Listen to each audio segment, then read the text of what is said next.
तो एक और रिकमेंडेशन वीडियो आखिरकार पधार चुकी है, जिसमें आज आपको मैं हॉलीवुड की कुछ ऐसी मूवीज बताने वाला हूँ जो 2023 में रिलीज हुई थी। और इन मूवीज की बात ज्यादातर नहीं करी गई फॉर ऑब्वियस रीजन, जैसे हम जानते हैं कि 2023 में कितनी हॉलीवुड से और बॉलीवुड से मूवी रिलीज हुई जो सारी की सारी लाइमलाइट ले गई। तो इन मूवीज का अंडर परफॉर्म करना लाजमी था, बट इन सारी की सारी मूवीज में आपको बेस्ट क्वालिटी कंटेंट देखने को मिलेगा, जिसमें से पहली है द क्रिएटर, जो एक साईफाई एक्शन फिल्म है जहां आर्टिफिशियल इंटेलिजेंस को बनाया गया था ह्यूमंस को प्रोटेक्ट करने के लिए। बट इन दोनों के बीच अब वॉर स्टार्ट हो चुकी है फॉर देयर वेरी एग्जिस्टेंस, और इस वॉर को जीतने के लिए एआई फोर्सेस एक डेडली मिस्टीरियस वेपन डेवलप कर रही है जो पूरी मैनकाइंड को बहुत आसानी से खत्म कर सकता है। तो इस सिचुएशन से डील करने के लिए जोशुआ, जो एक स्पेशल फोर्सेस का एजेंट था, उसको रिक्रूट कर लिया जाता है ताकि वो एआई फोर्सेस की टेरिटरी में जाकर उस डेडली एआई वेपन को न्यूट्रलाइज कर सके। बट वहां जाके उसे पता चलता है कि ये एआई वेपन और कोई नहीं बल्कि एक छोटी सी बच्ची है। अब जोशुआ उस लड़की को मारेगा, नहीं मारेगा, या वो लड़की पूरी मैनकाइंड को खत्म कर देगी, या फिर वो लड़की जोशुआ की लाइफ को कैसे अफेक्ट करेगी या नहीं कर पाएगी,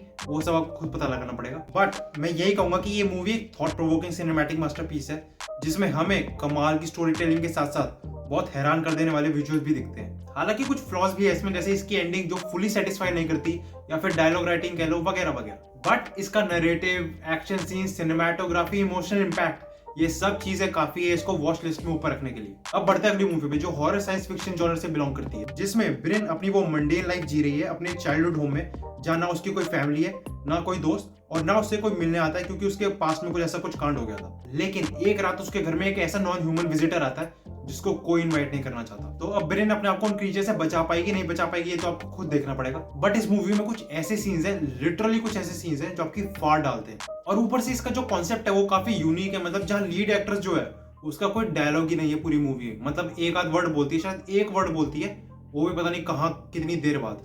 तो डायलॉग नहीं है भाई मूवी में। ऐसे कुछ ज्यादा नहीं हो गया ये? मतलब कुछ भी। और मैं सच कहूंगा, मैं थोड़ा स्केप्टिकल था इस चीज की वजह से कि यार कैसे डायलॉग्स के बिना तो मजा ही नहीं आएगा। बट मैं आपको गारंटी देता हूँ, जब आप ये मूवी देखने बैठोगे तो भाई स्टार्टिंग के 15 मिनट बाद आपको फील ही नहीं होगा कि इस मूवी में डायलॉग्स नहीं है।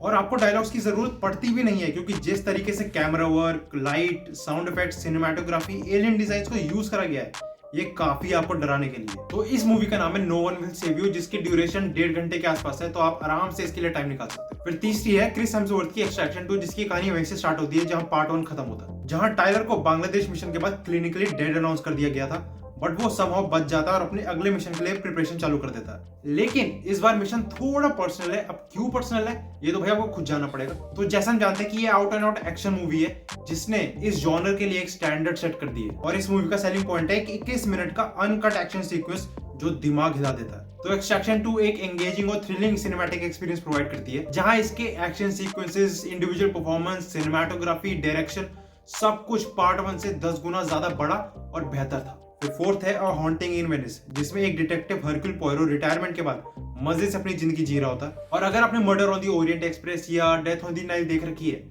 तो भाई आप हरक्यूल पोयरो को तो जानते ही होंगे। और अगर गलती से नहीं भी जानते तो भी कोई दिक्कत नहीं, क्योंकि सारी स्टैंड अलोन फिल्म से कोई भी किसी से कनेक्टेड नहीं है। तो एक दिन पोयरो को सियांस पे आने का एक इन्विटेशन दिया जाता है, जो एक हॉन्टेड टाइप प्लेस पे हो रहा है, लेकिन वहां हो जाता है एक मर्डर। और अब वहां जितने भी लोग हैं उनको लग रहा है कि ये मर्डर किसी सुपर नेचुरल एंटिटी ने किया है। लेकिन पोयरो तो भाई पोयरो है, जो इन सब में नहीं मानता, तो वो उस प्लाजो को बंद कर देता ताकि कोई भी इंसान बाहर ना जा सके, क्योंकि उसको लग रहा है कि ये मर्डर किसी भूत ने नहीं बल्कि किसी इंसान ने करे। अब सच में किसी भूत ने मर्डर किया या सिर्फ उस सुपर नेचुरल एक्टिविटी की आड़ ली जा रही है, वो आपको खुद पता लगाना पड़ेगा। तो इस मूवी के प्लॉट ट्विस्ट पिछली पोयरो मूवी से ज्यादा अच्छे हैं, जो आपको पता नहीं लगने देते एंड तक कि भाई किसने मारा। और आपको थोड़े बहुत जंप स्केयर्स भी देखने को मिलते हैं जो ओवरऑल मिस्ट्री की वैल्यू एनहांस कर देते हैं। और फिफ्थ पे आती है द किलर, जिसमें एक असैसिन जो अपने काम को लेके बहुत सीरियस है, एक पर्टिकुलर मेथड है उसका कि हर चीज एकदम परफेक्ट होनी चाहिए, लेकिन एक असाइनमेंट पे वो अपने टारगेट को मिस कर देता है, जिसकी वजह से पूरा मिशन फेल हो जाता है। तो जैसे ही वो इन सब के बाद घर पहुंचता है तो उसे पता चलता है कि उसकी गर्लफ्रेंड पर एक जानलेवा अटैक हुआ है। अब ये अटैक किसने किया, क्यों किया, कैसे किया, या कैसे अटैक उसके मिशन से कनेक्टेड है, या फिर क्या किलर उन्हें मार पाएगा नहीं मार पाएगा, इन सब सवालों के जवाब आपको खुद ढूंढने पड़ेंगे। तो कम डायलॉग्स होने के साथ साथ कुछ फ्लॉज भी है मूवी में, लेकिन उसके बावजूद एक सिनेमैटिक मास्टरपीस कह सकते हो इसको, जिसको डायरेक्ट करा है डेविड फिंचर ने। और मोस्टली लोग जानते हैं कि फिंचर अपने काम को कितने परफेक्शन से करना पसंद करते हैं। तो मैं ये चीज पहले ही बता रहा हूँ, बाद में मत बोलना कि बताई नहीं, कि ये मूवी सबके लिए नहीं बनी है। मतलब जिन लोगों को भी मूवी की स्लो पेसिंग से दिक्कत होती है, उन लोगों को ये मूवी पसंद नहीं आएगी बिल्कुल भी। हालांकि जो एक्शन सीन्स दिखाए गए हैं इसमें, या जिस तरीके से उनको कोरियोग्राफ करा गया है, वो वाकई में काफी इंप्रेसिव है। फिर अगली है मेरी पर्सनल फेवरेट फेयर प्ले, जिसको देखने के बाद मेरी आंखें खुली की खुली रह गई थी। तो ये स्टोरी कपल की है, एमिली और ल्यूक, और इन दोनों के बीच जो स्टार्टिंग में एक सीन दिखाया गया था, वो भाई वो सेक्सुअल सीन मैंने कभी देखा नहीं है किसी मूवी में उस लेवल का। तो ये दोनों एक ही कंपनी में काम करते हैं, बट वहां किसी को बता नहीं सकते कि ये कपल है, क्योंकि कंपनी का रूल है कि आप अपने कोवर्कर के साथ लपलपाटा नहीं कर सकते। और ये दोनों एक परफेक्ट कपल लग रहे होते हैं, लेकिन सिर्फ तब तक